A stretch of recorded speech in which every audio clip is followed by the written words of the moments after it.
changing me and changing you. అద్వితీయుడును ఆది సంభూతుడైన దేవుని నామంలో మీ అందరికీ వందనాలు తెలియచేస్తున్నాను. ఇది నువ్వు దేవుని వాక్య ధ్యాన నిమిత్తమై అపోస్తల కార్యములు 2వ అధ్యాయం 4వ వచనాన్ని చదువుకుందాం.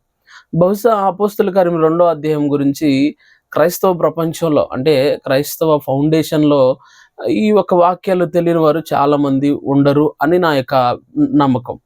అయితే ఈ అపోస్తల కార్యం 2వ అధ్యాయంలో ఉన్న విశిష్టత ప్రత్యేకత ఏంటి అని అంటే, ప్రాముఖ్యంగా యేసుక్రీస్తు ప్రభు వారు దేని గురించి అయితే సంఘాన్ని కనిపెట్టమన్నారో, మీరు గలిలయలోకి వెళ్ళి పరిశుద్ధాత్మ కొరకు కనిపెట్టండి అని యేసుక్రీస్తు ప్రభు వారు తన యొక్క బిడ్డలకు అంటే తన యొక్క శిష్యులకు, తను నమ్మిన యూదులకు 500 మందికి ఇంచుమించుగా అక్కడ యేసుక్రీస్తు ప్రభు వారు అక్కడ వాగ్దానం ఇచ్చినట్టుగా మనం గమనిస్తున్నాం.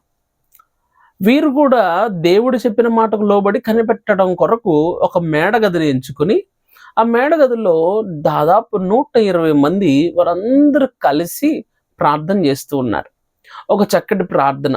ఆ ప్రార్థన ఎలాగంటే ఏక మనసుతోనూ, ఏకాత్మతోనూ, ఏక భావంతోనూ వారందరూ కూడా ఒక తీవ్రత కలిగిన వారై వారందరూ ప్రార్థన చేస్తున్నారు. దేనికోసం వారు ప్రార్థన చేస్తున్నారంటే పరిశుద్ధాత్మ శక్తి కొరకు ప్రార్థన చేస్తున్నారు. ముందెన్నడూ లేని ఒక అద్భుతాన్ని వారు పొందుకోవాలని, ముందెన్నడూ లేని ఒక ఆశ్చర్య క్రియలు దేవుని యొక్క వాగ్దానం ద్వారా వారు పొందుకోవాలని వారు మరలా ప్రార్థన చేస్తున్నారు. ఒకవేళ మీలో కొంతమందికి ఒక సందేహం రావచ్చు, ఇది వారు మొట్టమొదటిసారిగా వారు పరిశుద్ధాత్మను పొందుకుంటున్నారా అని అంటే, మనం మొదటిసారని మనం చెప్పడానికి ఏమాత్రం అవకాశం లేదు. ఎందుకంటే యోహాను సువార్త 20వ అధ్యాయంలో కూడా యేసుక్రీస్తు ప్రభువు వారు వారికి ఆరోహణమైనప్పుడు వారి మధ్యన ఆయన నిలవబడి శిష్యుల మీద పరిశుద్ధాత్మను ఊది అనే మాటను కూడా మనం గమనిస్తున్నాం. అంటే దేవుడు ఎప్పుడైతే పరిశుద్ధాత్మను ఊదారో శిష్యులు పరిశుద్ధాత్మ పొందుకున్నారు, అందులో సందేహం ఏమీ లేదు. అయితే వారు పరిశుద్ధాత్మ పొందుకున్నట్లుగా ఎవరు గుర్తించలేని విధంగా వారు పరిశుద్ధాత్మను పొందుకున్నారు. అంటే కొంచెం అమౌంట్లో పొందుకున్నారని మనం అర్థం చేసుకోవచ్చు. ఎందుకంటే దేవుడు పరిశుద్ధాత్మ పొందుకున్న ఊదిన తర్వాత పరిశుద్ధాత్మ పొందకపోవడం అంటూ ఏదో ఉండదు. ఆయన మన వంటి మనుషుడు కాదు.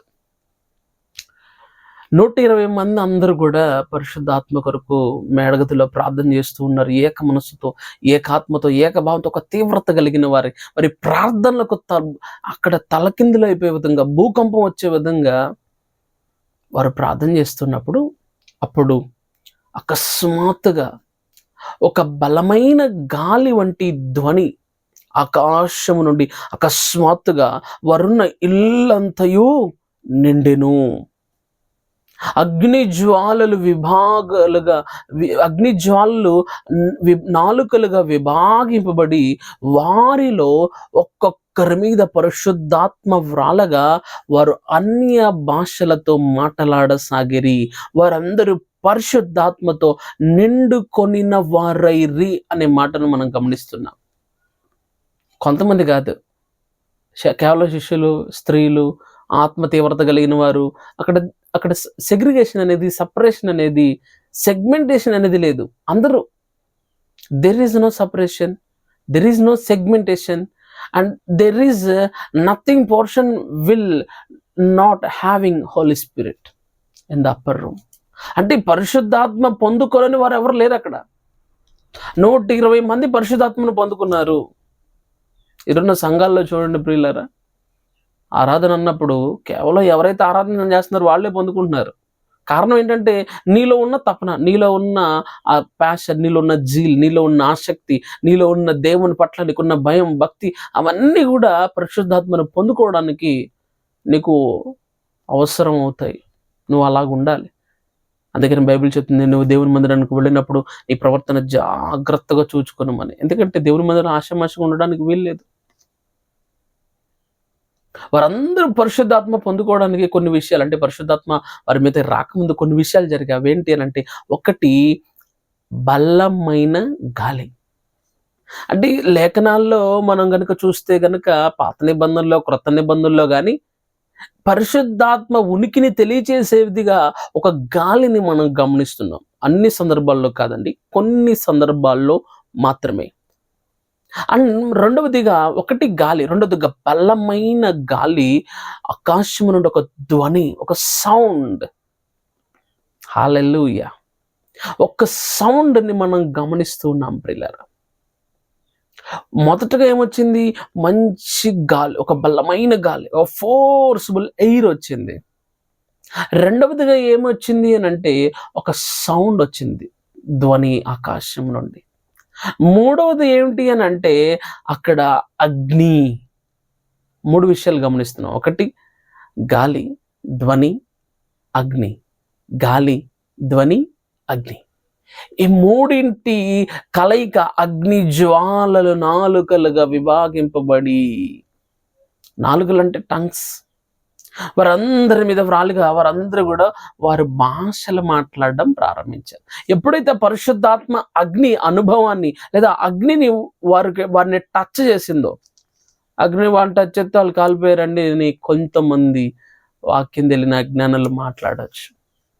ఇక్కడ అగ్ని అంటే లిటరల్ అగ్ని కాదు.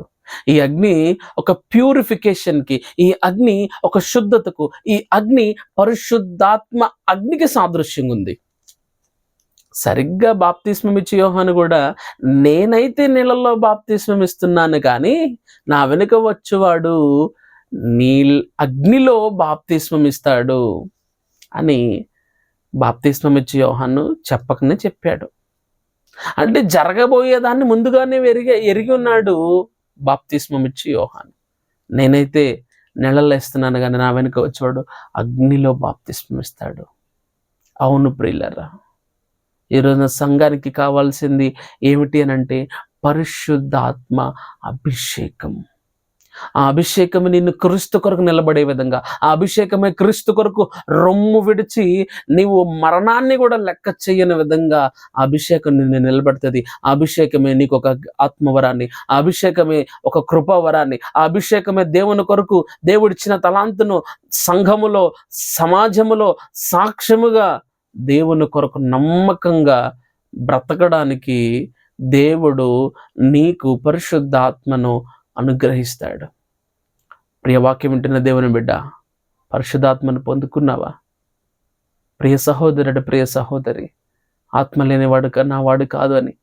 పరిశుద్ధాత్మ లేకపోతే మనం దేవుని మహింపరచలేం. పరిశుద్ధాత్మ లేకపోతే నువ్వు నేను ఈ లోకంలో పరిశుద్ధంగా బ్రతకలేం. It is highly impossible. నువ్వు దేవుని కొరకు నిలబడాలన్నా, దేవుని కొరకు సౌర కార్యాలు నువ్వు చేయాలి అన్నా, ఒక మంచి సాక్ష్యాన్ని సంపాదించుకోవాలన్న పరిశుద్ధాత్మ శక్తి మనకు అవసరం ప్రియులారా. దేవుణ్ణి అడుగుదాం, అయ్యా నాకు పరిశుద్ధాత్మ శక్తి కావాలయ్యా.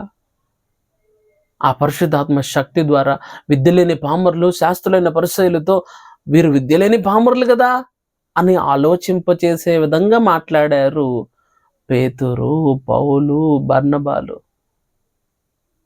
క్రీస్తు కొరకు హింసలు పొందడానికి, క్రీస్తు కొరకు శిరఛేదనం చేయబడ్డానికి, క్రీస్తు కొరకు చర్మాలు వలిసిన, క్రీస్తు కొరకు క్రూర జంతువుల మధ్యలో వారిని ఆహారంగా వేసిన, క్రీస్తు కొరకు నీళ్లు లేవు బావిలో పడేసిన, క్రీస్తు కొరకు శూలాలతో పొడిచిన, క్రీస్తు కొరకు శిరఛేదనం చేసిన, క్రీస్తు కొరకు తలకిందులుగా సిలువ వేసిన, క్రీస్తు కొరకు క్రాసాకారంలో సిలువ వేసిన, క్రీస్తు కొరకు కాగుతున్న వేడి వేడి నూనెలో పోసిన, క్రీస్తు కొరకు అనేకమైన చంపడానికి ఎన్ని మార్గాలు ఉంటే అన్ని మార్గాలు వెతికిన వారిలో భయం లేదు.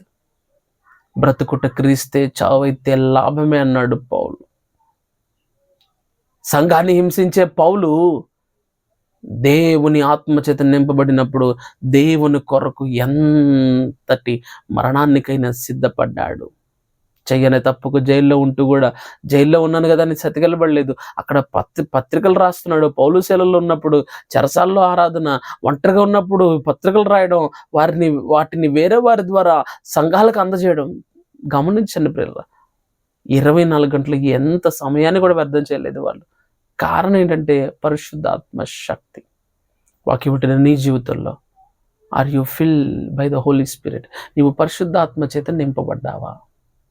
ప్రార్థన. పరిశుద్ధాత్మ దేవ నీకు వందనాలు. మా ప్రియులు అందరూ ప్రార్థిస్తూ కోరుకుంటూ అట్టి పరిశుద్ధాత్మ నేను పొందుకోవాలి. చావైనా మరణమైనా ఉన్నవైనా రాబోనవైనా ఏవైనా క్రీస్తు ప్రేమ నుండి మనల్ని ఎడబాపనిరవని పౌలు భక్తుడు చెప్పినట్టుగా మీ ఆత్మచేత అభిషేకింపబడిన వారమై మీ కొరకు ప్రభు అనేకమైన అద్భుతాలు మేము చేయగలిగినట్లుగా నీ కృపను దయచేసి ఎందరైతే వాక్యం వింటున్నా వారి జీవితాలు అద్భుతాలు జరిగించమని యేసుక్రీస్తు నామమున అడిగి పెడుకున్నాను తండ్రి. Amen. God bless. changing me.